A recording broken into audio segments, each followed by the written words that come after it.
I'm here today because I participated in a conversation called Legacies and Memories.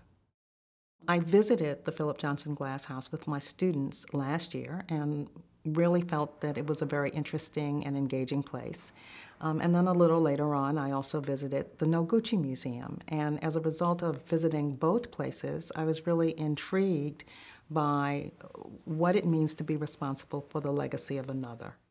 I think that the people who were in the room were very joyful about the fact that they had been given the responsibility, or that they had accepted the responsibility of preserving the legacy of another.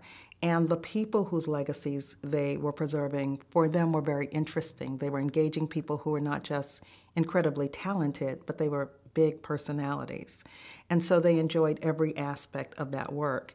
But at the same time, while they found the work pleasant and enjoyable and engaging, they also had a heightened sense of responsibility for doing a good job, for preserving the legacy in a way that was meaningful and that was in keeping with the spirit of the subject, but also of making sure that an audience understood the values of the person whose legacy was being preserved.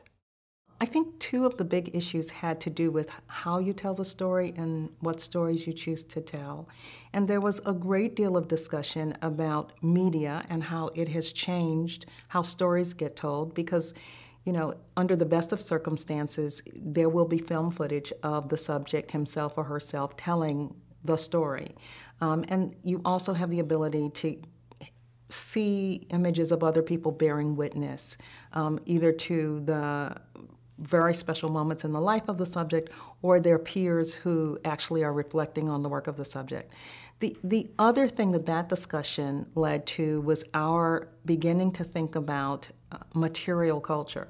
In the future, will people have Rolodexes, or will you need to get access to their email list? I mean, what kind of hard copy data will be left in 10 years and 20 years and 30 years? You know, what kinds of journals will people keep? Will they actually write? So that notion of beginning to kind of think about what objects become important and what is important now and what will be important later was a really big issue for us. However, when you talk about the digital age, it also made it really clear for us that you can share the glass house with millions of people who may not be able to come in a way that's meaningful and engaging, and that allows them to understand the work of the artist as well. One of the issues that we discussed had to do with the legal issues around preserving a legacy and whether or not the artist or architect has left a will and has been very prescriptive about what should be done in his or her name.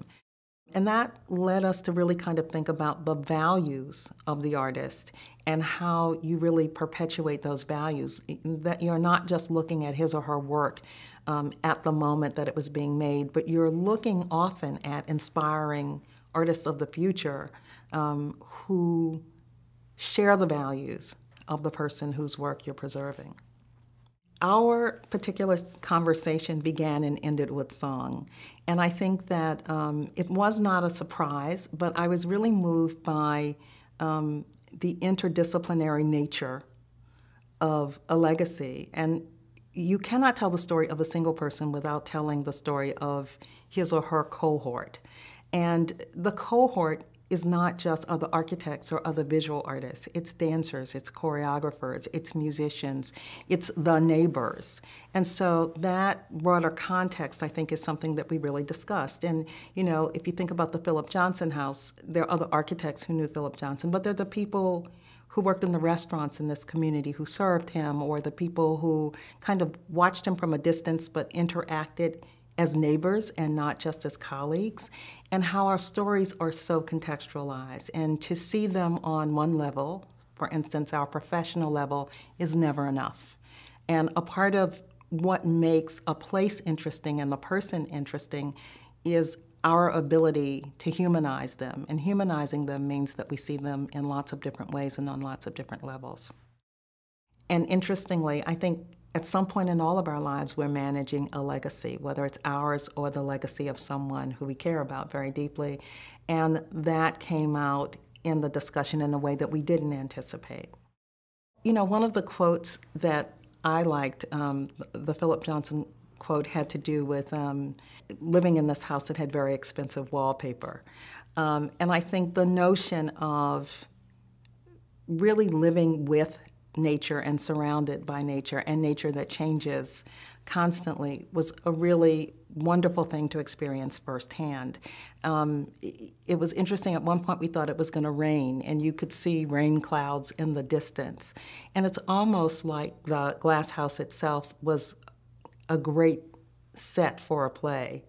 But the play changed all day long and every day.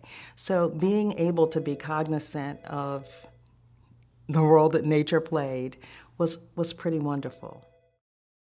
I think that today really lived up to at least my expectations.